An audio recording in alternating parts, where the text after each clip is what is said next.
Hello बच्चों, कैसे हैं आप लोग। आशा करती हूँ कि आप सभी अच्छे होंगे। बच्चों, शुरू करते हैं आज का अध्याय समास कंपाउंड। आइए जानते हैं समास के बारे में। नवीन शब्दों की रचना करने के लिए जिस प्रकार हम किसी पद में उपसर्ग या प्रत्यय जोड़ देते हैं, उसी प्रकार किन्हीं दो पदों को भी आपस में जोड़कर नए शब्द बनाए जा सकते हैं। तो बच्चों, नए नए शब्द की रचना जब हम करते हैं तो हम उपसर्ग और प्रत्यय का प्रयोग करते हैं, तब हमें नए शब्द मिलते हैं। उसी प्रकार हम किन्हीं दो पदों को जब एक साथ जोड़ देते हैं तो हमें नए शब्द मिल जाते हैं। उदाहरण के लिए देखते हैं नीचे दिए गए चित्र। पहला चित्र, गौओं के लिए शाला यानी गौशाला, राजा का कुमार राजकुमार। तो बच्चों, इस शब्द में दो पदों को मिलाया गया है। इसमें पहले और दूसरे अर्थात गौ और शाला दोनों संज्ञा पद हैं। दोनों को मिलाकर एक नया शब्द गौशाला बनाया गया है। इस प्रकार राजा और कुमार को मिलाकर राजकुमार बनाया गया है। इन दोनों शब्दों को बनाने के लिए कारक की विभक्ति के लिए और का लोप किया गया है। इसी को समास कहते हैं। तो बच्चों, समास की परिभाषा क्या है? दो या दो से अधिक शब्दों के मेल से नए शब्द बनाने की प्रक्रिया को समास कहते हैं। तो बच्चों, जब हम दो या दो से अधिक शब्द को एक साथ जोड़ते हैं और उनसे जो नए शब्द बनाने की जो हम प्रक्रिया करते हैं, उन्हीं को हम समास कहते हैं। आइए जानते हैं समास की विशेषताएं। पहली, दो या दो से अधिक शब्दों के मेल को समास कहते हैं। दूसरी, ये शब्द आपस में किसी न किसी रूप में संबंधित होते हैं।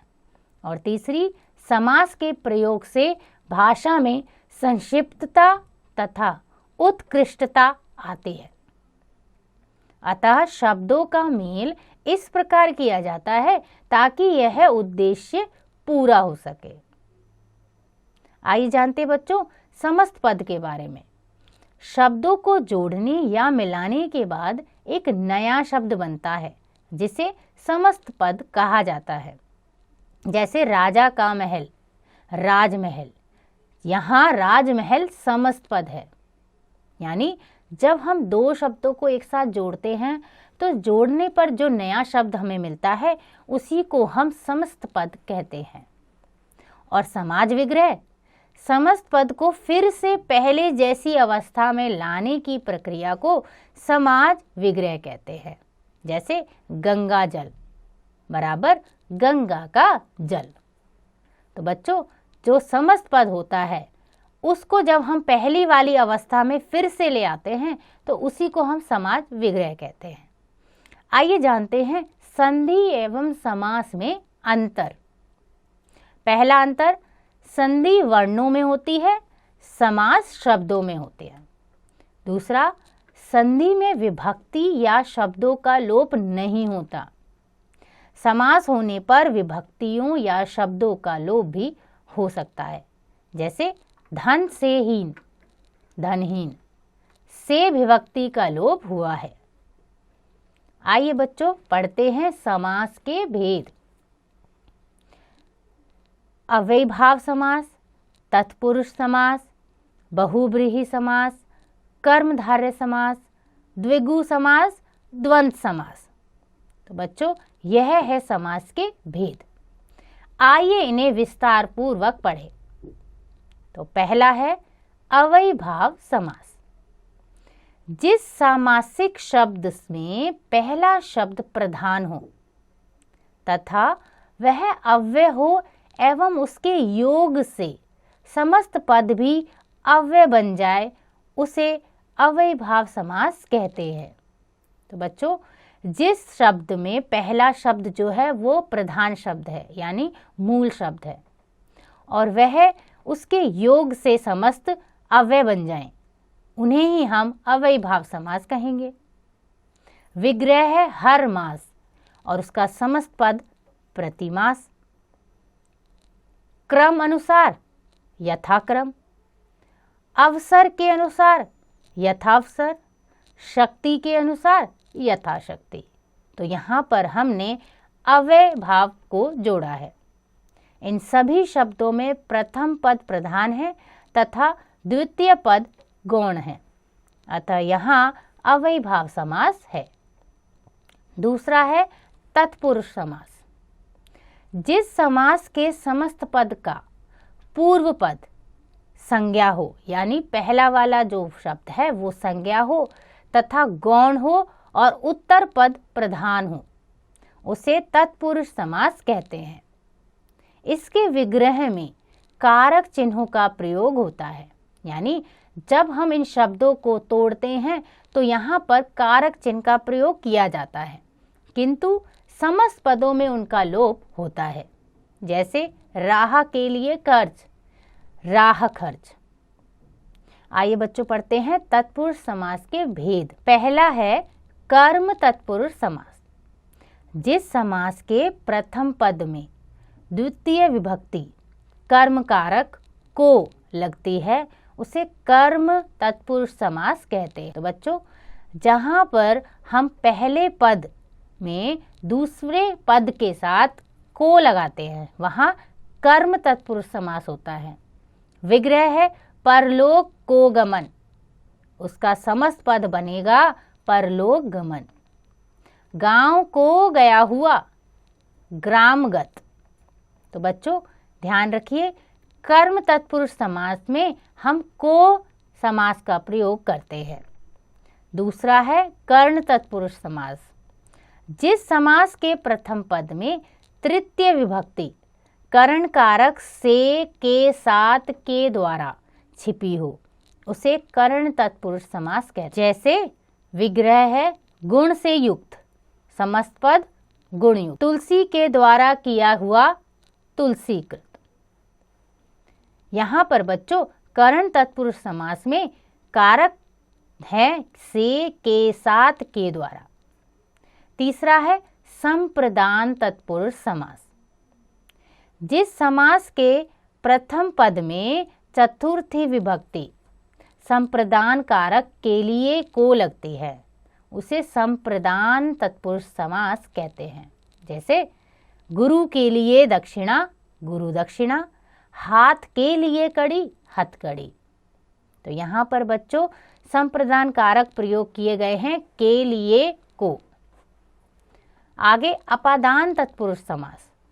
जिस समास के प्रथम पद में पंचमी विभक्ति अपादान कारक से अलग होने के लिए लगती है उसे अपादान तत्पुरुष समास कहते हैं। जैसे काम से जी चुराने वाला, कामचोर। धर्म से विमुख, धर्म विमुख। तो यहाँ पर बच्चों ध्यान रखिएगा जो अपादान कारक से प्रयोग किया गया है वो अलग करने के लिए प्रयोग में लाया जाता है। आगे है संबंध तत्पुरुष समास। जिस समास के प्रथम पद में षष्टमी विभक्ति संबंध कारक का, के, की लगती है उसे संबंध तत्पुरुष समास कहते हैं। जैसे गृह का स्वामी, गृह स्वामी। राजा की माता, राजमाता। अधिकरण तत्पुरुष समास। जिस समास के प्रथम पद में सप्तमी विभक्ति अधिकरण में पर लगती है उसे अधिकरण तत्पुरुष समास कहते हैं। जैसे धर्म में वीर, धर्मवीर। घोड़े पर सवार, घुड़सवार। तो बच्चों अधिकरण तत्पुरुष समास में पर समास का प्रयोग किया जाता है।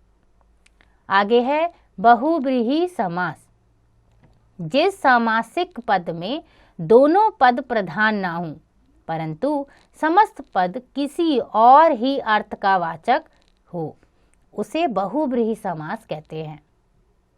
बच्चों बहुव्रीहि समास में जो दोनों पद होते हैं वो प्रधान पद नहीं होते, जबकि कोई अन्य शब्द जो बनता है वह प्रधान पद होता है। जैसे नीले कंठ वाला, नीलकंठ यानी शिव। 10 मुख वाला, दशमुख, रावण। आगे है बच्चों कर्मधारय समास। जिस समस्त पद का उत्तर पद प्रधान हो तथा पूर्व पद एवं उत्तर पद में विशेषण विशेष्य अथवा उपमान उपमेय का संबंध हो, उसे कर्मधारय समास कहते हैं। जैसे महान है जो आत्मा, महात्मा। नीला है जो गगन, नील गगन। पीत है जो अंबर, पीतांबर। कनक के समान लता, कनक लता। चंद्र के समान मुख, चंद्रमुख। स्त्री रूपी रत्न, स्त्री रत्न। तो यहाँ पर बच्चों उत्तर पद प्रधान है और यहाँ पर विशेषण विशेष्य का संबंध हो रहा है, इसे हम कर्मधारय समास कहते हैं। आगे है बच्चों द्विगु समास। जिस समस्त पद का उत्तर पद प्रधान हो तथा पूर्व पद संख्यावाची हो, यानी जिस समस्त पद में जो बाद वाला शब्द है वो प्रधान है और जो पहला वाला शब्द है वो संख्या में है, उसे द्विगु समास कहते हैं। यह समूह का द्योतक होता है। इसके पूर्व पद तथा उत्तर पद में विशेषण विशेष्य का अंतर होता है। जैसे 5 तंत्रों का समूह पंचतंत्र, 4 राहों का समूह चौराहा, 2 पहरों का समाहार दोपहर। आगे है बच्चों द्वंद्व समास। द्वंद्व का अर्थ है दोनों, अर्थात जिस समास में दोनों पद प्रधान हों उसे द्वंद्व समास कहते हैं। इस समास में शब्दों को मिलाने वाले समुच्चय बोधक अवयव यानी और, तथा, एवं, व का लोप हो जाता है। जैसे अन्न और जल, अंजल। सुख और दुख, सुख दुख। लव और कुश, लव कुश। तो बच्चों यहाँ पर दोनों पद जो हैं वो प्रधान शब्द होते हैं। आगे है कर्मधारय और बहुव्रीहि समास में अंतर। कर्मधारय में समस्त पद का एक पद दूसरे का विशेषण होता है। इसमें शब्दार्थ प्रधान होता है। जैसे त्रिलोचन, 3 लोचन। और बहुव्रीहि में विशेषण विशेष्य का अंतर नहीं होता, अपितु वह समस्त पद ही किसी अन्य संज्ञादि का विशेषण होता है। इसके साथ ही इसमें शब्दार्थ गौण होता है और कोई भिन्नार्थ ही प्रधान हो जाता है। जैसे त्रिलोचन, 3 हैं लोचन, जिसके अर्थात शिव। द्विगु व बहुव्रीहि समास में अंतर। द्विगु समास में समस्त पद का पहला पद संख्यावाचक विशेषण होता है और दूसरा पद उसका विशेष्य, जबकि बहुव्रीहि समास में सारा समस्त पद ही विशेषण का काम करता है। उदाहरण के लिए चतुर्भुज, 4 भुजाओं का समूह, द्विगु समास। 4 भुजाएं हैं जिसकी, बहुव्रीहि समास। दशानन, 10 आननों का समूह, द्विगु समास, क्योंकि यहाँ पर 10 संख्या है। 10 आनन हैं जिसके, बहुव्रीहि समास। आगे है बच्चों कर्मधारय व बहुव्रीहि समास में अंतर। कर्मधारय समास के दोनों पदों में उपमेय, उपमान तथा विशेषण विशेष्य का संबंध होता है, यानी वह एक दूसरे का विशेषण या विशेषता बताते हैं। जबकि बहुव्रीहि समास के दोनों पद किसी तीसरे पद की ओर संकेत करते हैं। उदाहरण के लिए पीतांबर, पीला है जो वस्त्र, तो यह है कर्मधारय समास, क्योंकि यह एक दूसरे की विशेषता बता रहे हैं। वहीं पर पीले हैं वस्त्र जिसके, बहुव्रीहि समास। नीलकंठ, नीला है जो कंठ, कर्मधारय समास। नीला है कंठ जिसका, बहुव्रीहि समास, क्योंकि यह समस्त पद को छोड़कर किसी तीसरे पद की ओर संकेत करता है। तो बच्चों आपने पढ़ा समास और उसके भेद। एक बार आप इसे पुनः दोबारा अवश्य जरूर पढ़िएगा। आपने सीखा 2 या अधिक शब्दों को मिलाकर नया शब्द बनाने की प्रक्रिया समास कहलाती है। समास युक्त पद समस्त पद कहलाते हैं। समस्त पदों को तोड़ना समास विग्रह कहलाता है। अवयभाव, तत्पुरुष, कर्मधारय, द्विगु, द्वंद्व बहुव्रीहि समास के प्रमुख भेद। बच्चों, आशा करती हूँ कि आपको यह अध्याय समझ आ गया होगा। इसका अभ्यास आप स्वयं कीजिएगा।